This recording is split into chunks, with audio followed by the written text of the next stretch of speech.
Story 1, The Silent Ward. It started as an urban exploration trip, just a group of 5 friends looking for a thrill. Alex, Jordan, Mia, Ryan, and Claire had heard the stories about the abandoned St. Mercy Hospital, a place said to be cursed after a tragic fire left dozens of patients trapped inside. But they didn't believe in ghost stories.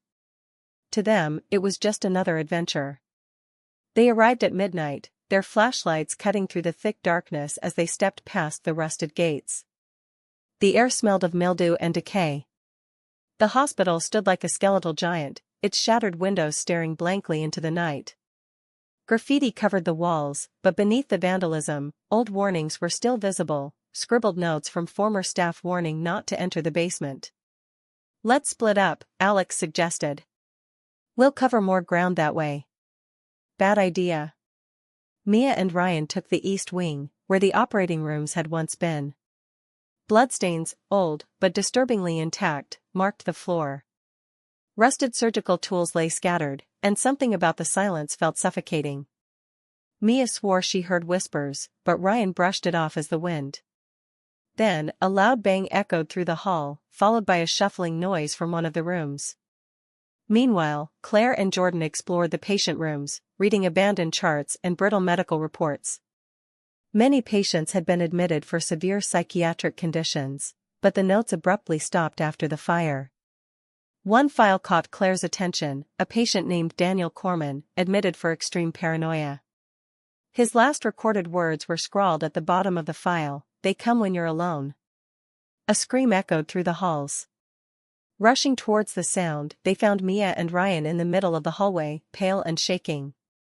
"Something's in here," Mia whispered. "I swear I saw someone move." Then, Alex's voice crackled over the radio. "Guys, I found something.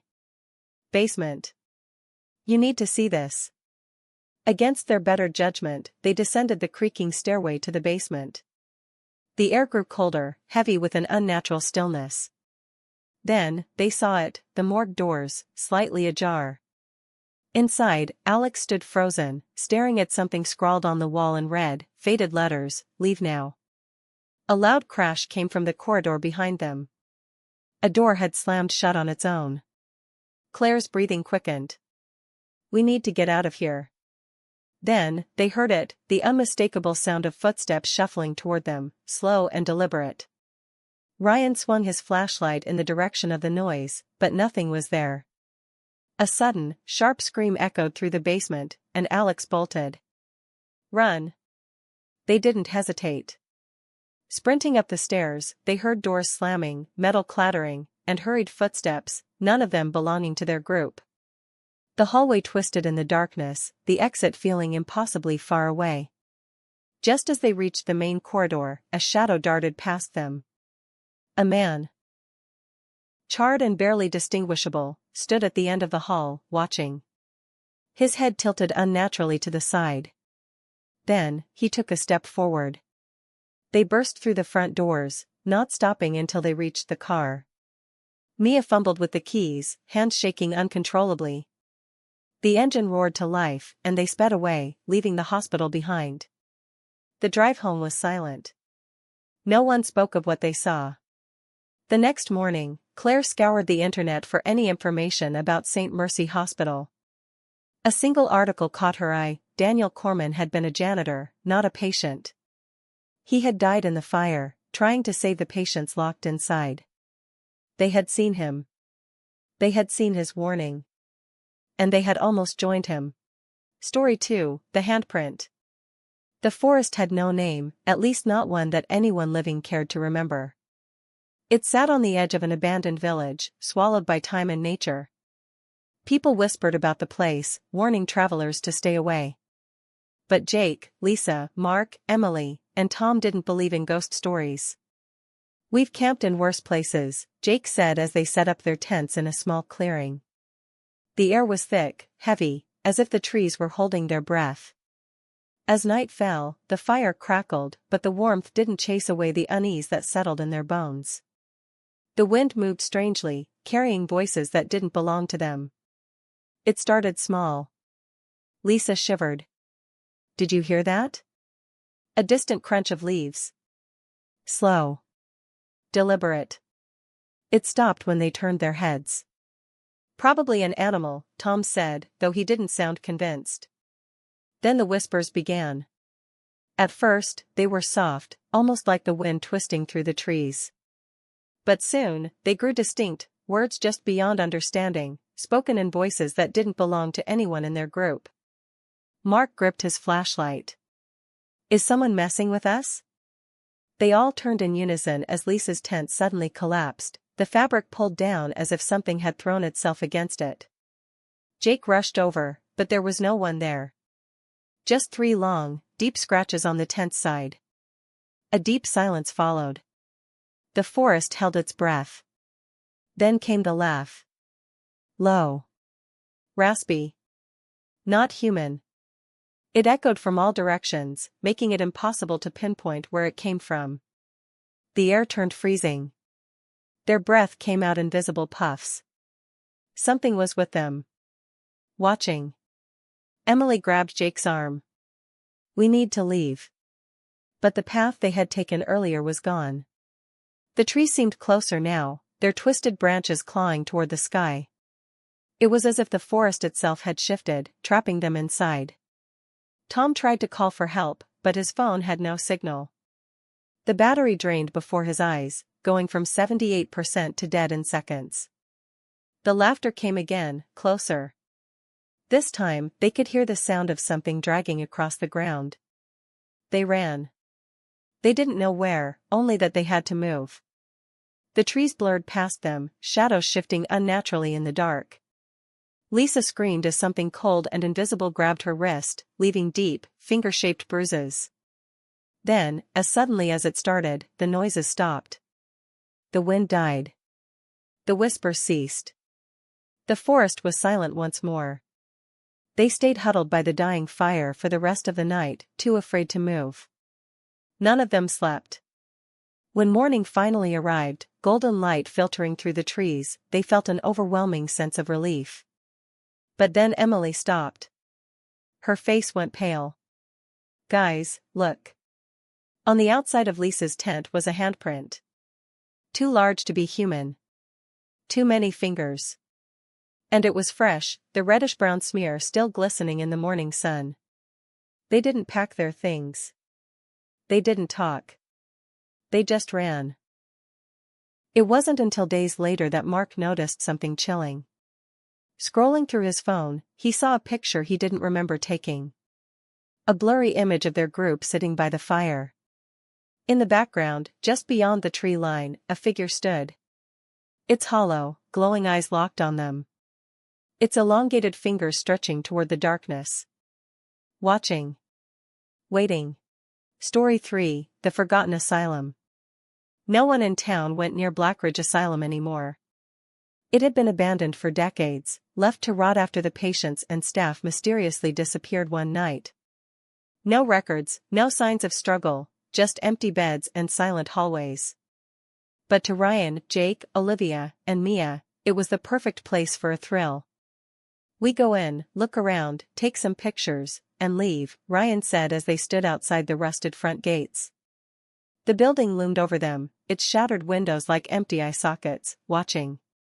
The air smelled stale, heavy with dampness and decay. The metal gate groaned as they pushed it open, stepping onto the cracked pavement. Inside, the asylum was too quiet. Dust covered the floor, but there were no footprints. The old fluorescent lights on the ceiling flickered weakly, though no power had run through the building in years. Jake grinned. Creepy, but not scary. Then the doors slammed shut behind them. The sound echoed down the empty corridors. Mia rushed back, trying to pull them open, but they wouldn't budge. Olivia's voice trembled. Let's just find another way out. They walked deeper inside. Every hallway looked the same, peeling paint, rusted wheelchairs, patient rooms with metal bed frames and leather restraints. And then they saw the writing. Get out. Scrawled on the walls in dark, smeared letters. Some were too high up to have been written by human hands. A metallic clang rang out from down the hall, like something heavy had fallen. Then, footsteps. Slow. Unsteady. Coming from the darkness ahead. Jake lifted his flashlight, his hands shaking. "Who's there?" No answer. Then, the sound came from behind them. They spun around, but the hallway was empty. The footsteps hadn't stopped, they were circling them, coming from all directions. Mia whimpered. "This isn't funny anymore." A distant door creaked open, revealing a pitch-black room. Then a hospital bed rolled out on its own. That was it. They ran. Bolting down the hallway, they took random turns, trying to find an exit. The asylum shifted around them, corridors stretching longer, doors vanishing. Then Olivia screamed. She pointed at a patient room window. Inside, a figure stood in the darkness, its head tilted unnaturally to one side, arms too long, fingers twitching. It lurched forward. Ryan grabbed Olivia's wrist. "Run." They sprinted, their lungs burning, until they found a stairwell leading down. At the bottom was an exit door. They slammed into it, expecting it to be locked. But it flew open. The second they were outside, the night air rushed into their lungs, filling them with relief. They didn't stop running until they reached the car. When they looked back, the asylum was silent again. The doors were open, inviting. But as they sped away, Olivia gasped. Their car radio had turned on by itself. A voice crackled through the static. "Leave." Story 4, The Watcher on the 12th Floor. Mia loved sunbathing on the roof of the old abandoned apartment building at the edge of town. No one ever went there, and the cracked concrete and overgrown weeds made it feel like her own secret retreat. The city had condemned the building years ago, but the stairwell was still intact, and she could easily climb up to the roof to bask in the warm afternoon sun. One Saturday, she made her way up as usual, towel in hand, wearing her favorite bikini. The summer heat was perfect, and after an hour of lying under the golden sun, she dozed off, lulled by the gentle breeze and the distant hum of the city. When Mia woke up, the sky had shifted into twilight hues. Blinking groggily, she sat up and rubbed her arms, now covered in goosebumps. A strange feeling settled in her chest, something was off. Then she heard it. A faint shuffling noise. She froze, holding her breath. The noise had come from the stairwell. Slowly, she crept to the edge of the roof and peered down the metal stairs leading back into the building. The narrow stairwell wound down into the darkness of the 12th floor. At first, she saw nothing. Just the peeling paint and rusting railings. Then movement. A shadow. Someone was standing just beyond the doorway of the 12th floor, half hidden in the dim corridor. Mia's heart pounded as she strained to see. Whoever it was, they weren't moving. They were just standing there. Watching. She stepped back, pressing a hand to her mouth to stifle her breathing. Had they seen her? The wind picked up, howling through the empty building, and the metal stairwell creaked. Mia's mind raced. If she wanted to leave, she'd have to go down those stairs, right past the shadowy figure. Then, as if sensing her fear, the figure took a step forward. Mia's blood ran cold. The dim light caught their face, or rather, the absence of one. The figure had no features, just a smooth, pale surface where a face should be. Mia stumbled backward, nearly slipping on the rooftop gravel. Her breath came in short, panicked gasps. She had to get out of here. But how? She was trapped. A scraping sound made her look back. The faceless figure was stepping onto the stairwell. It was coming up. Mia let out a strangled cry and spun around, searching for another way down. The fire escape. She bolted to the opposite edge of the building, where a rusty ladder led down the side. Without thinking, she gripped the cold metal and swung her legs over. The ladder groaned under her weight, but she didn't stop. She climbed down as fast as she could, her hands slipping on the rusted rungs. She didn't dare look up. She didn't want to see if the figure was leaning over the edge, staring down at her with its empty, faceless gaze. When she finally hit the ground, she ran.